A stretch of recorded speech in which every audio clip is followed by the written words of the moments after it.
Tous. Alors, l'hiver est enfin en place, on va pouvoir attaquer enfin la vidéo numéro 2 sur la gestion de la tavelure en hiver. Alors, pour petit rappel, donc la tavelure, maladie principale sur les pommiers qui nous fait des taches sur les fruits et sur les feuilles, baisse de rendement, pas possible de commercialiser derrière les fruits qui sont infectés. Je vous laisse revenir sur la vidéo de la partie 1 pour récapituler tout ça.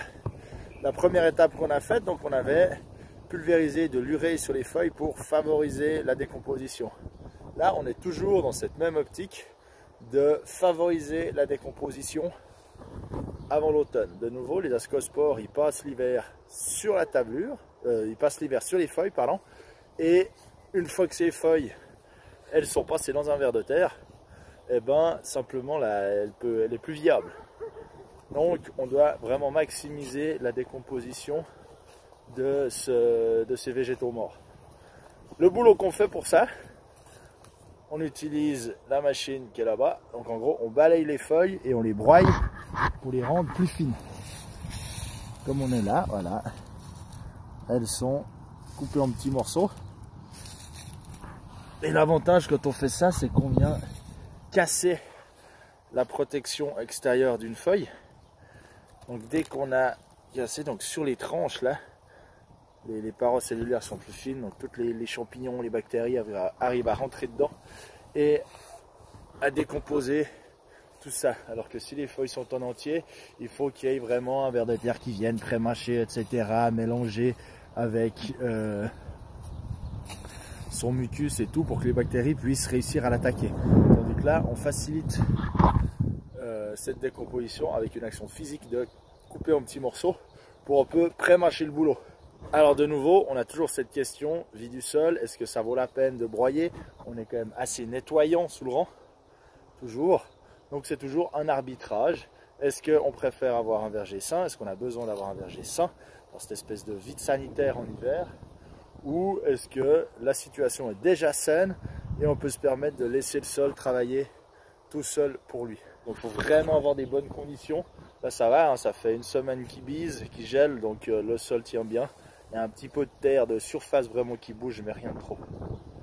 C'est aussi une des raisons pour lesquelles je réserve cette technique l'hiver, vraiment sur les endroits où on a besoin de décomposer vite.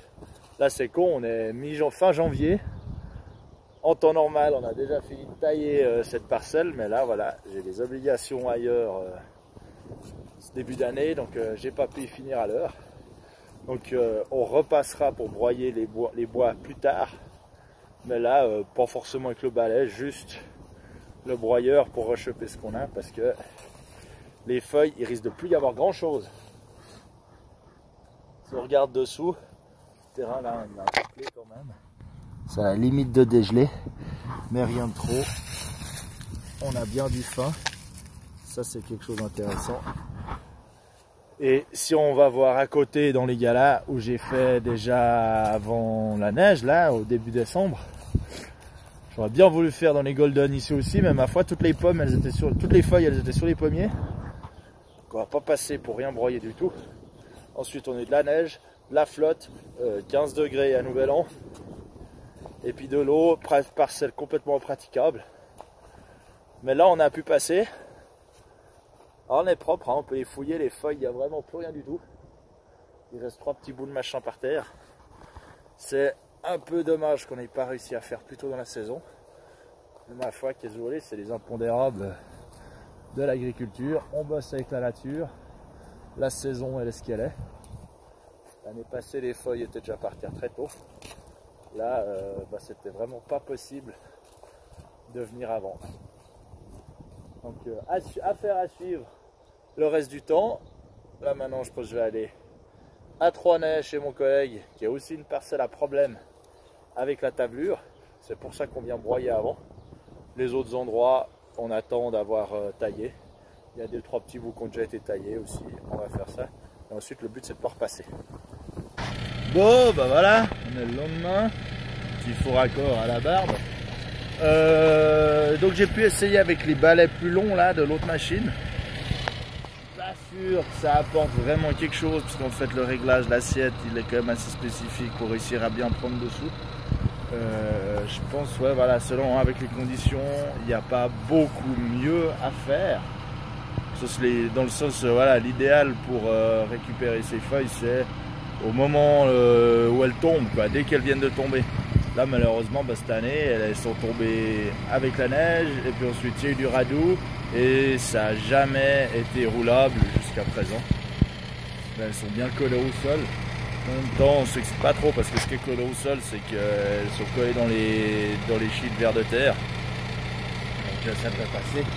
Et puis on gagne le temps qu'on arrive à gagner, quoi. C'est vrai qu'il y avait peut-être mieux à faire, mais c'est comme ça. C'est la météo, c'est l'agriculture, c'est la nature. On fait au mieux avec les conditions du ciel. Donc deuxième étape, tablure, c'est terminé. Broyage des feuilles. Il n'y aura plus qu'à voir l'évolution ce printemps. Et on a encore une troisième vidéo, donc coupez pas, abonnez-vous, qui viendra sur la tablure au printemps.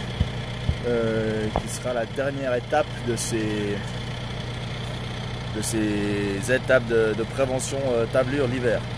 Moi je vous dis à la prochaine, commentez, likez, partagez, allez, ciao!